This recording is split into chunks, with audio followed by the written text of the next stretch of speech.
I think I have one of the most controversial takes on these headphones on the internet right now. So are they worth it? Let's find out. Now, let's jump into the Nothing Headphone 1. Starting with comfort, the Nothing Headphone 1 weighed in at 328 grams on my scale, which is definitely on the heavier side. So to put things into perspective, the lightest headphones in the premium wireless over-ear noise canceling class is going to be the Sony XM6 and the Bose QC Ultra, both weighing in at around that 250 gram mark. The heaviest headphone in this class is the Apple AirPods Max at 387 grams. So the Nothing Headphone 1 is closer to the AirPods Max, but to be honest, I actually found these very comfortable right out of the box. They have much less clamping force than the Sony XM6 from the factory, although it is still present there and you do have that added weight. So you do feel that weight around the ear cups, but it really isn't that bad clamping force, and maybe it's going to loosen up just like the XM6 did over time. These are still brand new to me, so we have to give it a little bit more time to loosen up. But regarding the cushion, so they're definitely using pleather here. It's not real leather. As you can see, it's very similar to the Sony XM6. It's a little bit too unnaturally perfect. There's no grain here like you can see on a headphone like the Bose QC Ultra, for example.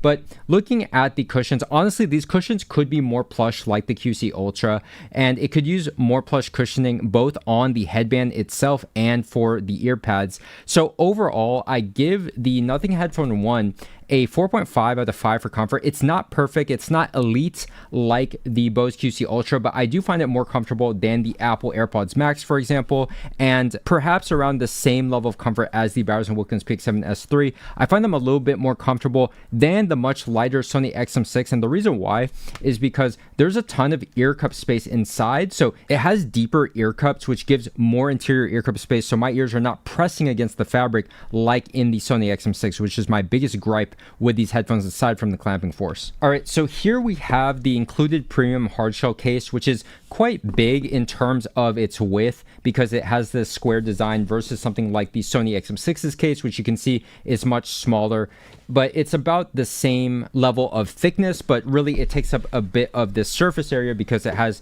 this big square design. That said, really cool case. It comes with a USB-C to USB-C and a stereo to stereo cable where it can actually use USB-C audio, which has high resolution audio, which is pretty cool. All right, so when it comes to the features, the Nothing Headphone 1 obviously is brand new for mid 2025, having just been released in July, and the app experience that this has is one of the best user experiences that I've ever used on any of these headphones. Now, the main feature point for me is going to be that super advanced customizable EQ that we'll get into in the sound quality section.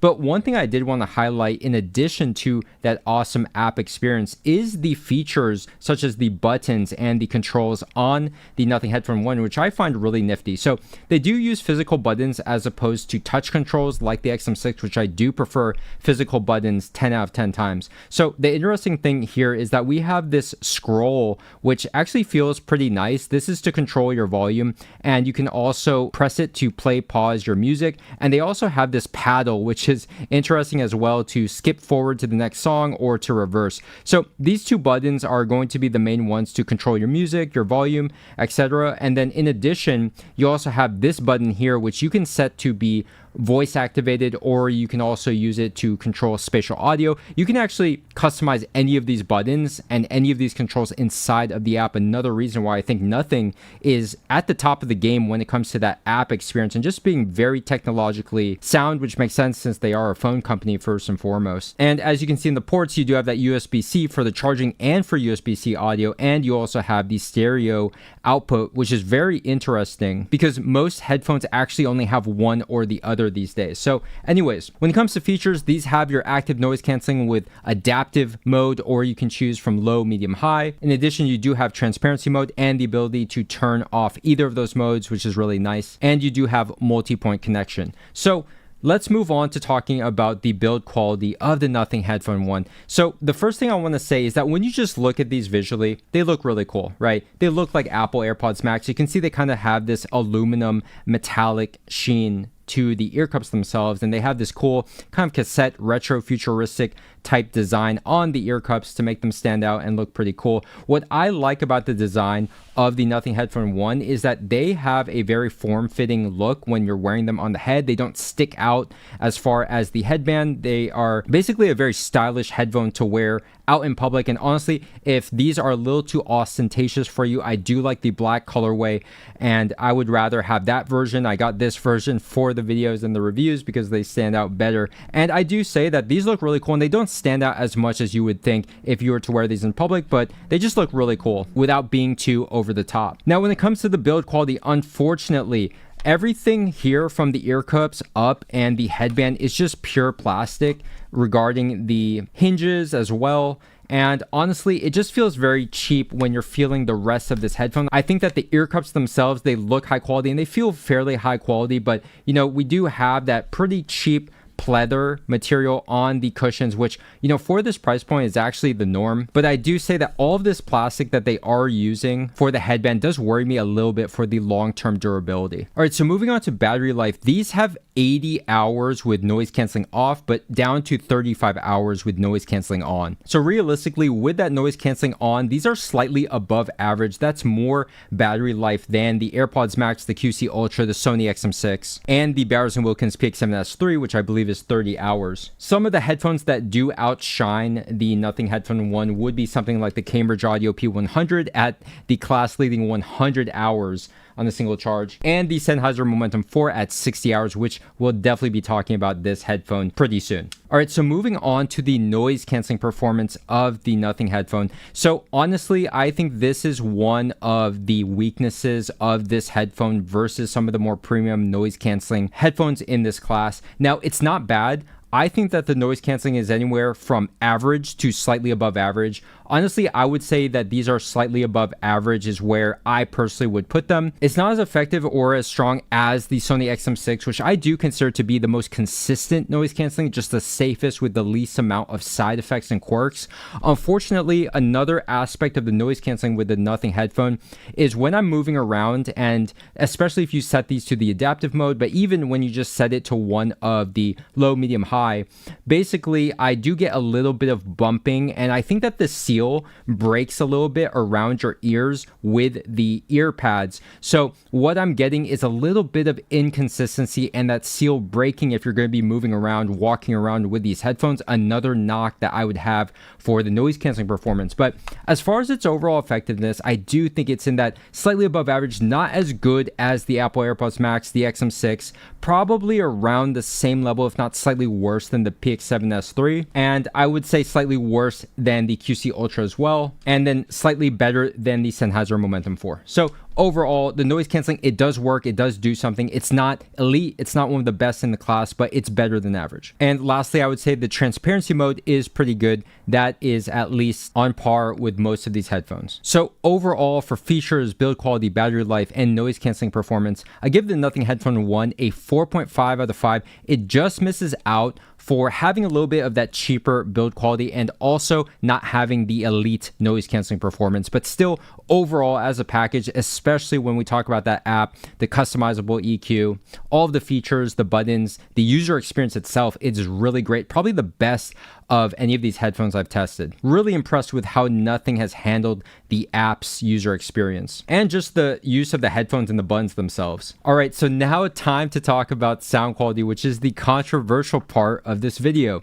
So when I created my first impressions and unboxing video, so prior to that, and even to this point of doing my full review, I have not watched or read a single other opinion or review of these headphones. I wanted to have the most unbiased, fresh, blank slate opinion of these headphones that, you know, I just trust my own ears. And having tested and spent hundreds of hours with all of these other headphones and its competitors, you know, I just wanted to have the most honest opinion from my own perspective and not be clouded by anyone's other judgment. But to my surprise, I received more than just a few comments that people were saying that these other reviewers and probably people who are getting the headphone for free, which, at the end of the day, if they're not saying, great over the top things, then I guess it doesn't matter. But most people were saying a negative sentiment about the sound quality. They were saying that the sound quality was pretty bad. That's from the comments I was receiving. I haven't seen any other reviews, so I don't know.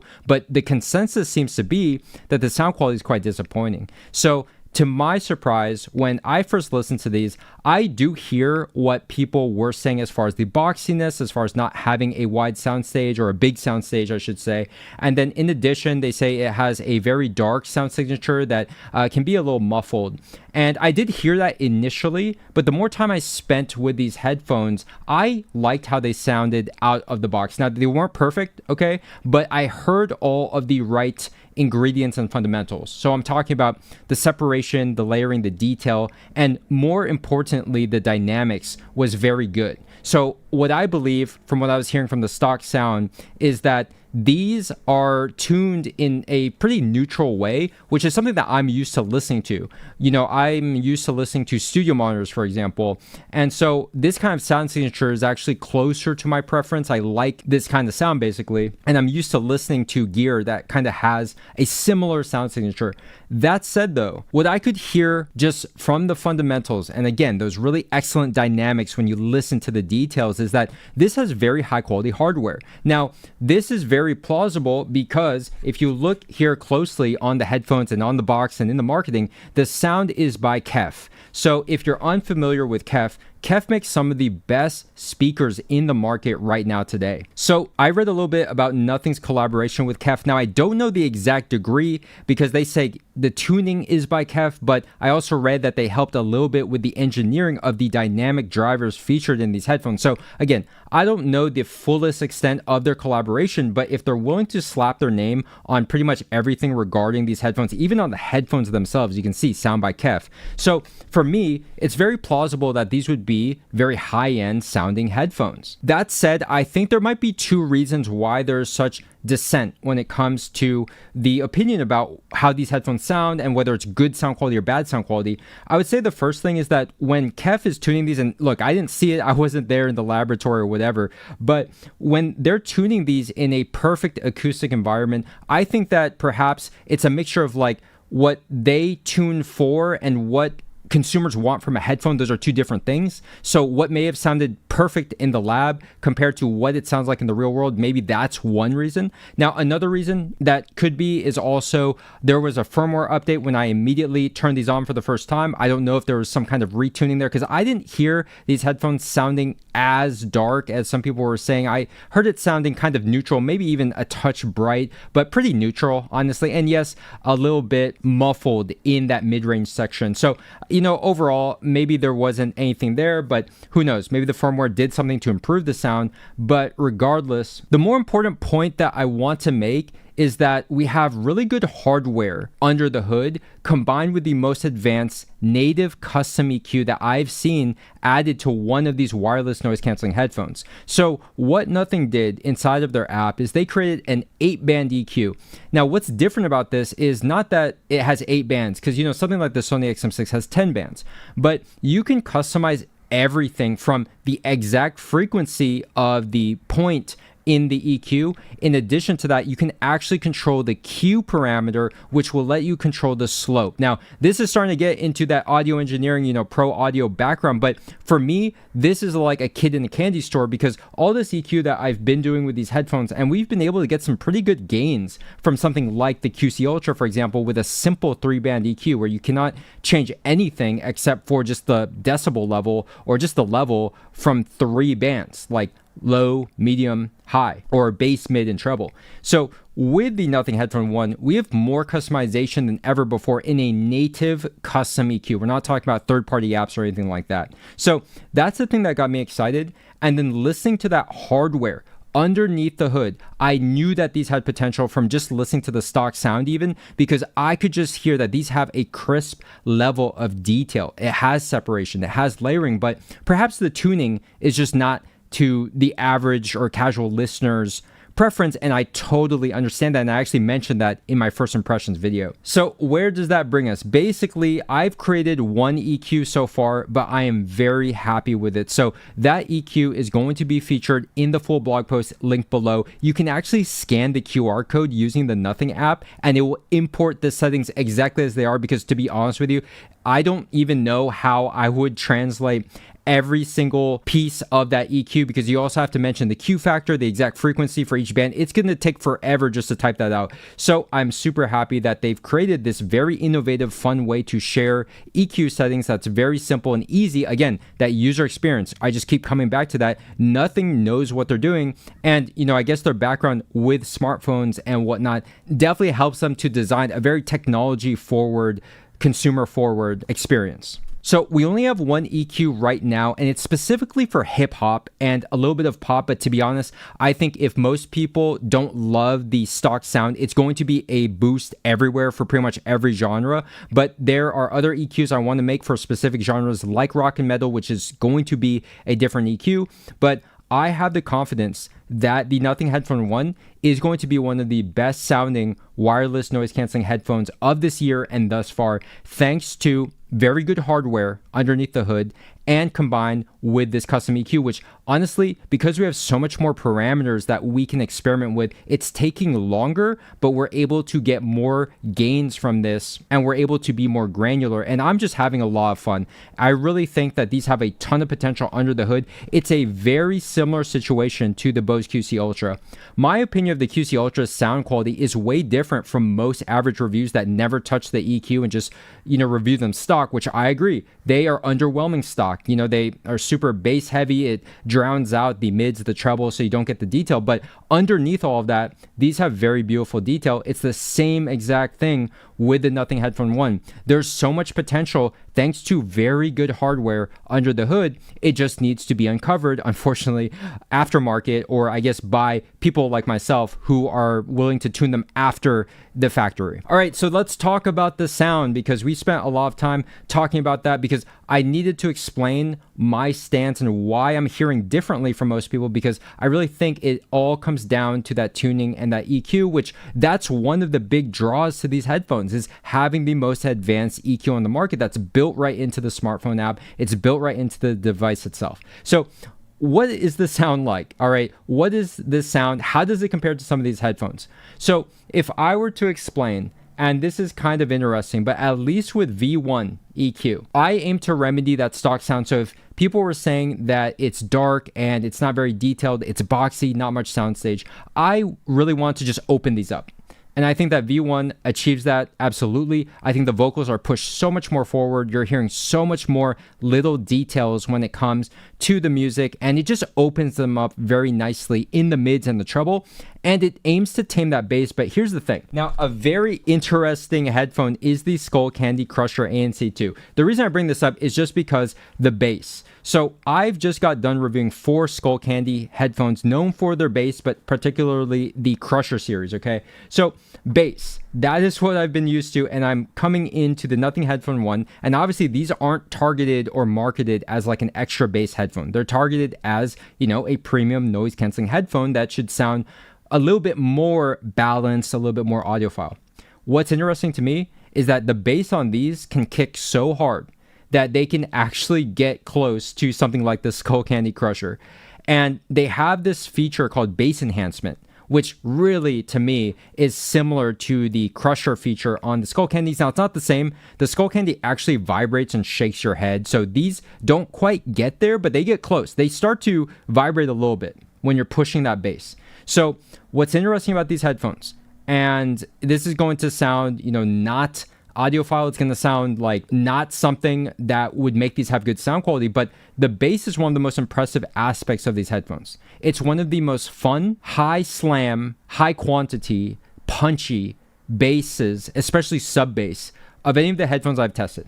Okay, it will really scratch that itch if you're a bass head. And so with the EQ and with what I was trying to do, at least with V1, and again, that's for hip hop and pop, so I mean, those are very sub bass heavy music anyways, I wanted to lean onto that strength and I want to emphasize the bass. Okay, I didn't want to take it away. I didn't want to just mute it like I do with the QC Ultra a little bit just to get the detail out. What I want to do is make the bass the star of the show, but still, can we push forward that detail? Push forward the vocals, it can still cut through the mix. And that's what we've been able to achieve. So basically, just to describe, where are these standing in the landscape? I think these sound better than the Sony XM6, okay? These are better than the Sony XM6. They're better than the QC Ultra. I think that with the EQ, basically the EQ, what's interesting is that it's actually kind of similar to the sound profile of the AirPods Max, where it's kind of bright and it has sub bass, yes, but it's also pushing forward a lot of detail in the treble without being sibilant. So to me, the tuning that I did for at least V1 EQ is very similar to the AirPods Max, but a little more extreme. It has more sub bass, a lot more slam, and it's just a fuller bass response. But in the top end, maybe not as good of that sound stage and the separation, the layering, but enough detail to where it's cutting through the mix. Okay, it's a very fun sound profile. Now, lastly, the Bowers & Wilkins PX7S3. So this is a very good sounding headphone. Most people wouldn't argue that these do sound better than the Sony XM6, myself included. Very good hardware, not the best EQ. 5-band EQ, it's quite limited. To my ear, I think that the PX7S3 has slightly better hardware, but because of that advanced EQ on the Nothing Headphone 1, I personally think that these are tied, but I actually prefer listening to the Nothing Headphone 1. And it really just has to do with the PX7S3 being somewhat limited, having that V-shaped response that is so colored out of the box and not having an EQ that can really make the most out of the premium hardware and the driver technology in the Bowers & Wilkins, which is quality. It does sound good. But to be honest, I just enjoy listening to the Nothing Headphone 1 better after dialing in the EQ, okay? But they're equal to me, all right? Where these headphones kind of reach their limit and headphones that do sound better, I would say the Cambridge Audio Melomania P100. It's even cheaper than the Nothing Headphone 1. This headphone sounds better than this headphone, the PX7S3, the Sony XM6, the AirPods Max. This headphone sounds pretty much better than anything in this class, other than maybe the Focal Batiste and maybe a couple headphones that I have not gotten my hands on, like the Noble Focus Apollo. I think they sound about the same as the Bang & Olufsen H95, although I might still prefer the H95 depending on the song. But there you have it. The Nothing Headphone 1 immediately just goes up near the top. It's competing with all of these headphones. I would say the JBL Tour 1 M3 is a headphone that has very similar sound quality. And then we have the Momentum 4, which I actually think that these are a good match for each other. Now, if I had the Momentum 4, I would not be rushing out of my way to sell them and get the Nothing Headphone 1. But I will say, if you're buying a headphone now in 2025, the Momentum 4 is a little bit dated and that noise canceling performance is not really that competitive. So I probably would get the Headphone 1.